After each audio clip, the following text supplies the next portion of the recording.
Karibu kwenye matangazo ya MTV tukikutangazia kutoka mashariki mwa Jamhuri ya Kidemokrasia ya Kongo.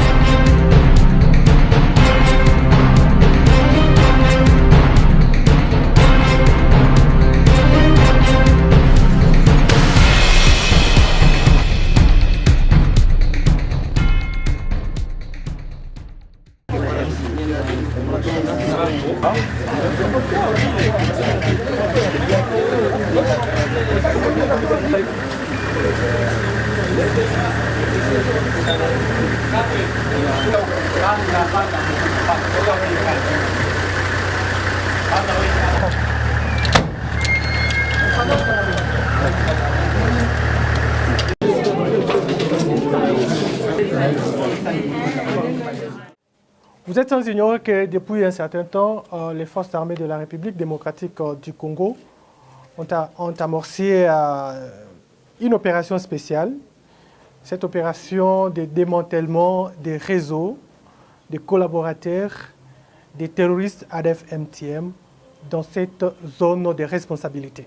Depuis un temps, la population de Béni, la population congolaise et même la communauté internationale avaient des caméras braquées sur Béni, tout simplement pour ce qui s'est passé réellement. C'était à l'opération Kamikaze.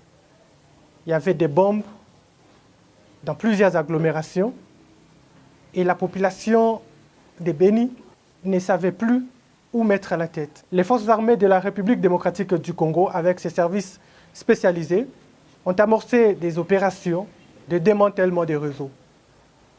Comme vous le constaterez, les réseaux n'étaient pas non seulement locaux, mais c'était un réseau international. Parce que les bombes étaient fabriquées par les ingénieurs venant d'autres pays avec l'appui de nos compatriotes, de certains de nos compatriotes qui étaient malheureusement avec nous, qui passaient nuit avec nous dans nos maisons.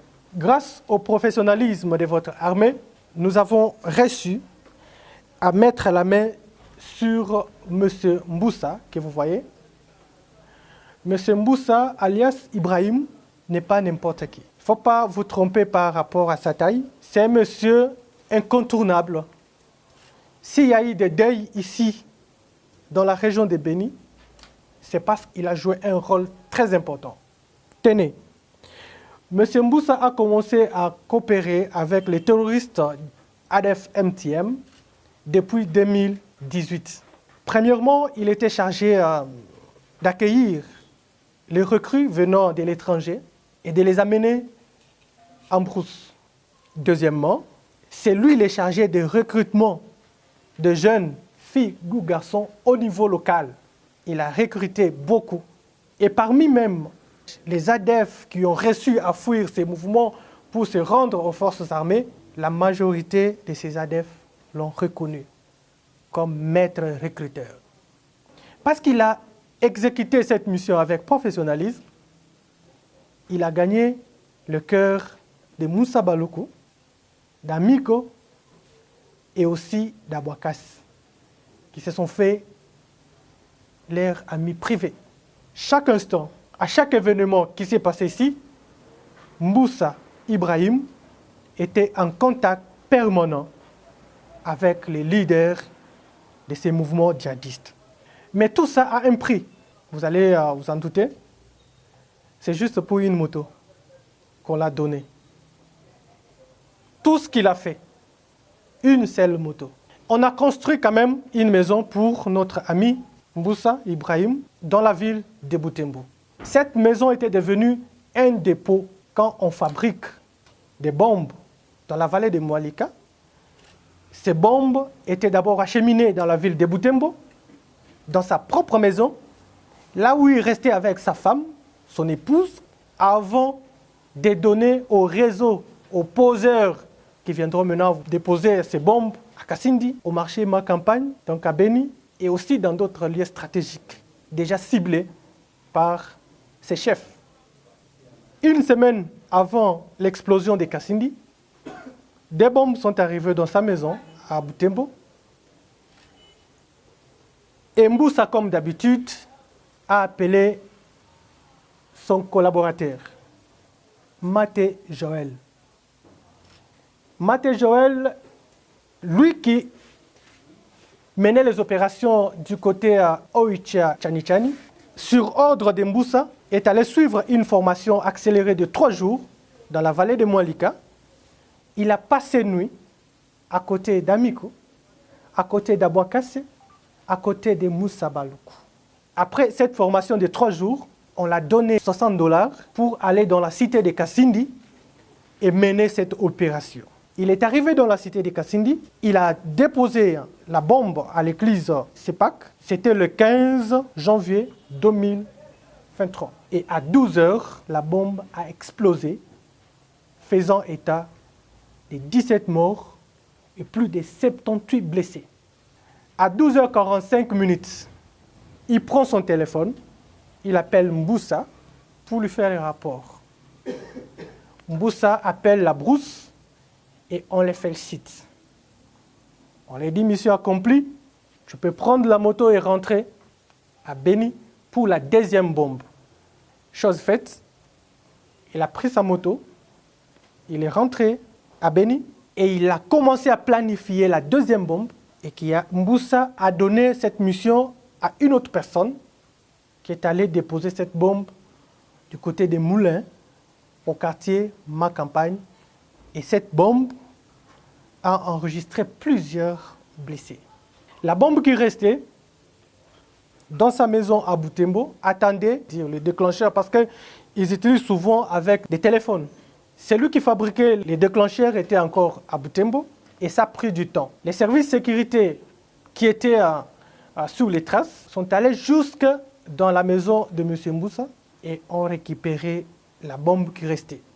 Et cette bombe, pour votre information, était destinée dans une église catholique dans la cité de Oicha. Dieu merci, grâce au professionnalisme de notre armée, nous avons réussi à éviter les pires. Vous imaginez dans une église catholique, là où il y a des chrétiens concentrés à la prière et qu'il y a une bombe de cette intensité, on allait encore enregistrer beaucoup de morts. Ils sont au nombre de 22 au total que nous avons arrêtés, les collaborateurs des terroristes ADF-MTM dans cette région. Chacun a apporté son appui matériel, son savoir-faire dans la fabrication de ces bombes, dans les dépôts et aussi dans l'explosion de cette dernière.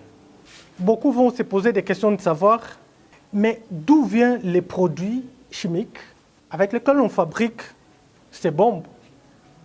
Ça ne vient pas du ciel, ça vient de chez nous, ici en République démocratique du Congo, dans nos villes Butembo, Beni, Goma. Votre service spécialisé a mis la main sur M. Nzanzu Munyangulia alias Santos. Santos est connu à Butembo comme commerçant. Il a un grand magasin, mais malheureusement, ces magasins ne l'appartiennent pas. C'est pour les leaders ADF Amigo. Lui n'est qu'un gérant. Les services de sécurité ont mis la main sur lui avec ses collaborateurs qui sont dans la chefferie de Bachou et qui avaient aussi d'autres boutiques. Monsieur Kambale, dans le Bachou, il est connu aussi comme patron d'une boutique. Mais cette boutique ne l'appartient pas. C'est pour les mouvements terroristes ADF-MTM. Quand ils ont besoin de quoi manger et d'autres produits de première nécessité, ces djihadistes font appel à nos compatriotes pour amener le renfort logistique et ils exécutent facilement. Parmi les réseaux que nous avons reçus à arrêter pendant les opérations, il y a aussi un avocat arrêté dans la ville de Goma avec les documents dans son téléphone qui était tout le temps en contact avec les leaders Baloukou des ADF-MTM pour lui demander l'argent.